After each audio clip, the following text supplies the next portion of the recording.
ನಮಸ್ಕಾರ. ಇವತ್ತು ಯಶಸ್ವಿಯಾಗಿ ಸಿವಿಲ್ ಕಾನ್ಸ್ಟೇಬಲ್ ಪರೀಕ್ಷೆಯನ್ನು ನಾವು ನಡೆಸಿದ್ವಿ. 884 ಪರೀಕ್ಷಾ ಕೇಂದ್ರಗಳಲ್ಲಿ ನಾವು ಬೆಳಿಗ್ಗೆ ಪರೀಕ್ಷೆಯನ್ನು ನಡೆಸಿದ್ದು, ಮಧ್ಯಾಹ್ನ ಕೆಕೆ ಅಭ್ಯರ್ಥಿಗಳಿಗೆ 186 ಪರೀಕ್ಷಾ ಕೇಂದ್ರಗಳಲ್ಲಿ ಪರೀಕ್ಷೆಯನ್ನು ನಾವು ನಡೆಸಿದ್ದೀವಿ.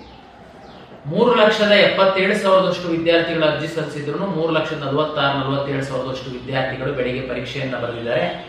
ಮಧ್ಯಾಹ್ನ ಸಹ 94-95% ತನಕ ಪರೀಕ್ಷೆ ಆಗಿದೆ.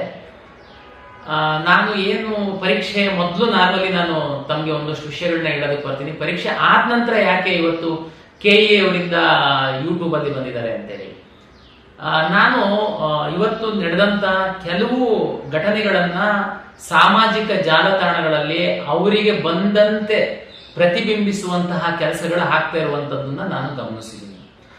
ನನಗೆ ಎಲ್ಲರೂ ನಮಗೆ ವಿದ್ಯಾರ್ಥಿಗಳು ಮಾತ್ರ, ಯಾರು ನಮಗೆ ಆತ್ಮೀಯರು, ಯಾರು ದುಶ್ಮನ್ಗಳು ಏನೂ ಇರಲ್ಲ. ವಾಸ್ತವಾಂಶಗಳನ್ನ ಜನರಿಗೆ KE ಅಧಿಕೃತವಾಗಿ ಪರೀಕ್ಷೆ ನಡೆಸಿದ್ರಿಂದ ನಾನು ತಿಳಿಸ್ಬೇಕಾಗಿದೆ. ಹಾಗಾಗಿ ಆ ಪ್ರಯತ್ನವನ್ನ ನಾನು ಮಾಡ್ತಾ ಇದ್ದೀನಿ.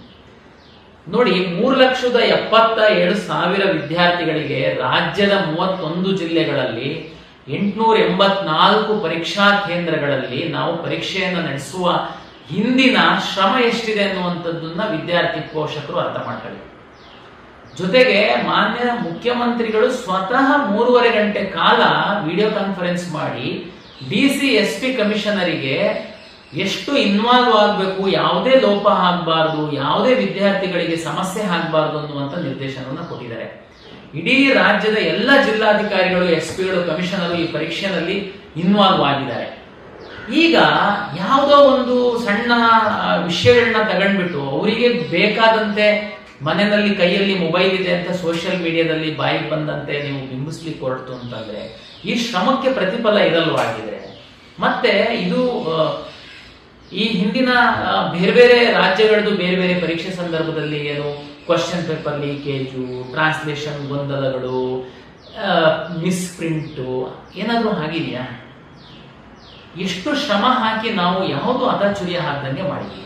ಓಕೆ, ಈಗ ನೇರವಾಗಿ ವಿಷಯಕ್ಕೆ ಬರ್ತೀನಿ. ಬಿಜಾಪುರ ಜಿಲ್ಲೆಯ ತ್ರಿಕೋಟ ತಾಲೂಕಿನಲ್ಲಿ ಒಂದು ಸೆಂಟರ್ ಅಲ್ಲಿ ವಿದ್ಯಾರ್ಥಿಗಳು 15 ನಿಮಿಷ ಲೇಟ್ ಆಗಿದೆ, 20 ನಿಮಿಷ ಲೇಟ್ ಆಗಿದೆ ಪ್ರಶ್ನೆ ಪತ್ರ. ಅವಾಗ ಆಕ್ಚುಲಿ ನಿಜವಾದ ವಿದ್ಯಾರ್ಥಿಗಳ ಬೇಡಿಕೆ ಏನಾಗಿರ್ಬೇಕು? 10ವರೆಗೆ ಪ್ರಶ್ನೆ ಪತ್ರಿಕೆ ಕೊಡುವ ಬದಲು ನೀವು 11 ಗಂಟೆಗೆ ಪ್ರಶ್ನೆ ಪತ್ರಿಕೆ ಕೊಡ್ತಾ ಇದ್ದೀರಾ ಅಂತಂದ್ರೆ ವಿದ್ಯಾರ್ಥಿಗಳ ಬೇಡಿಕೆ